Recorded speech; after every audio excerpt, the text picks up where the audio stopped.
നവകേരളത്തിനായി ജനങ്ങൾ വിധിയെഴുതുമെന്ന് പിണറായി വിജയൻ. സംസ്ഥാനത്ത് ഇടത് തരംഗമെന്നും ഭരണ തുടർച്ചയുണ്ടാകുമെന്നത് ഉമ്മൻചാണ്ടിയുടെ സ്വപ്നം മാത്രമാണെന്നും പ്രതിപക്ഷ നേതാവ് വി.എസ്. അച്യുതാനന്ദൻ പറഞ്ഞു. UDF സർക്കാരിന്റെ അഴിമതിക്കെതിരായ വിധിയെഴുത്താകും തെരഞ്ഞെടുപ്പെന്ന് CPIM സംസ്ഥാന സെക്രട്ടറി കോടിയേരി ബാലകൃഷ്ണൻ പറഞ്ഞു. LDF അധികാരത്തിലെത്തുമെന്ന് വൈക്കം വിശ്വൻ പറഞ്ഞു.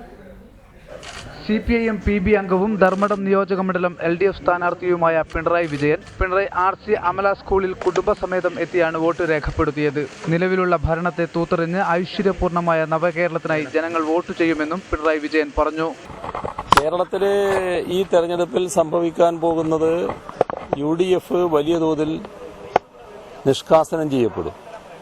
അതിന് കാരണം ജനവിരുദ്ധ നടപടികൾ, അഴിമതി, അതോടൊപ്പം നാട്ടിൽ ആർക്കും അംഗീകരിക്കാൻ പറ്റാത്ത ഒരുപാട് വൃത്തികേടുകൾ, ഇതിനെല്ലാം നേതൃത്വം കൊടുത്തവർ ഇനി അധികാരത്തിലുണ്ടായിക്കൂടാ എന്ന് ജനങ്ങൾ കരുതുന്നു. UDF സർക്കാരിന്റെ അഴിമതിക്കെതിരായ വിധിയെഴുത്താകും തെരഞ്ഞെടുപ്പെന്ന് CPIM സംസ്ഥാന സെക്രട്ടറി കോടിയേരി ബാലകൃഷ്ണൻ പറഞ്ഞു. ഇടതുപക്ഷ ജനാധിപത്യ മുന്നണിക്ക് ചരിത്ര വിജയമായിരിക്കും ഇത്തവണ ഉണ്ടാകാൻ പോകുന്നത്. 2006 ഞങ്ങൾക്ക് ഏറ്റവും കൂടുതൽ സീറ്റ് സമീപകാലത്ത് ലഭിച്ചത്. അന്ന് 98 സീറ്റായിരുന്നു.